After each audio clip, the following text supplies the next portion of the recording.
नमस्कार, मी पंजाब डॉ हवामान अभ्यासक मुक्काम पोस्ट कुगळी धामणगाव तालुका शिलू जिल्हा परभणी. मी आहे आमच्या गावातल्या शेतातल्या धूळ पेरणी केलेल्या कापसाच्या शेतामध्ये. आमच्या गावाकडले सेम अशी परिस्थिती ना, हे सगळे एवढे प्लॉट आहेत आमच्या इथले. हे धूळ पेरणी केलेले प्लॉट आहेत आणि या ठिकाणून शेतकऱ्यासाठी खास अंदाज देणार आहे. सर्व शेतकऱ्याला सांगितलं होतं की राज्यात आपण 11 ऑगस्ट पासून सूर्यदर्शन होणार आहे आणि सर्व शेतकऱ्याला सांगतो की तुम्ही काय करा, 18 ऑगस्ट पर्यंत तुम्ही तुमचे शेतीची कामे करून घ्या. कारण की राज्यामध्ये जवळपास सांगायचं झालं तर 18 तारखेपर्यंत सूर्यदर्शन चांगलं होणार आहे, म्हणून हा अंदाज लक्षात घ्यायचा. आता विभागावाईज सांगायचं झालं तर नेमकं सूर्यदर्शन कसं होणार आहे तुम्हाला सांगतो. तर उत्तर महाराष्ट्रामध्ये आता ना 14 पासून म्हणजे उद्या 14 ऑगस्ट पासून म्हणजे उत्तर महाराष्ट्रामध्ये नंदुरबार, धुळे, जळगाव, त्याच्यानंतर नाशिक या भागामध्ये चांगलं सूर्यदर्शन होणार आहे आणि चांगलं 22 तारखेपर्यंत नाशिक जिल्ह्यामध्ये सूर्यदर्शन असणार आहे, म्हणून हा अंदाज लक्षात द्यायचा. त्याच्यानंतर आपण काय करू, पूर्व विदर्भाकडे वळू.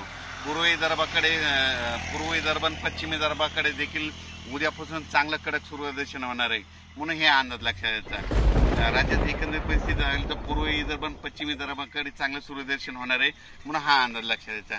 त्याच्यानंतर परत सर्व शेतकऱ्याला सांगू इच्छितो की राज्यामध्ये मराठवाड्यामध्ये देखील जवळपास 18 तारखेपर्यंत सूर्यदर्शन होणार आहे. मराठवाड्यातल्या सर्व शेतकऱ्यांनी तुम्ही काय करा, 18 तारखेपर्यंत तुम्ही तुमच्या शेतीची कामे करून घ्या, फवारण्या करून घ्या, खतं घालून घ्या. कारण की 18 तारखेच्या नंतर मराठवाड्याकडे पाऊस येणार आहे, म्हणून हा अंदाज लक्षात घ्यायचा.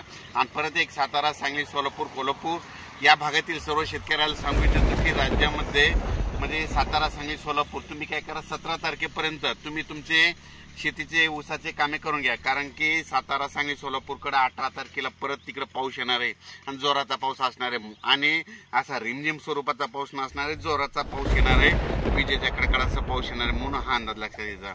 म्हणजे सांगायचं झालं तर राज्यामध्ये 18 पासून चांगला पाऊस पडणार आहे. पण आता ह्या 3 दिवसामध्ये काय परिस्थिती राहणार आहे तर हे सर्व शेतकऱ्याला सांगू इच्छितो.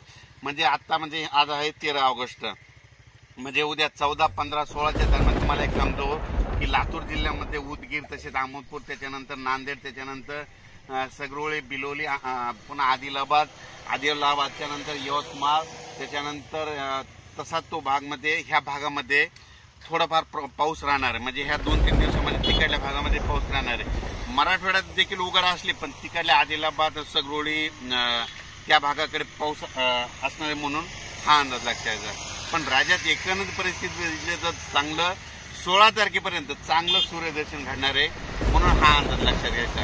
परत सर्व शेतकऱ्याला सांगू इच्छितो की राज्यामध्ये जवळपास आता जिल्ह्यावाईज सांगायचं झालं तर म्हणजे अमरावती, अकोला, वर्धा, नागपूर, भंडारा, गोंदिया या भागामध्ये म्हणजे उद्या 14 पासून चांगलं सूर्यदर्शन होणार आहे, म्हणून हा अंदाज लक्षात घ्यायचा. चांगलं 22 तारखेपर्यंत तिकडे सूर्यदर्शन राहणार आहे, म्हणून हा अंदाज लक्षात घ्यायचा.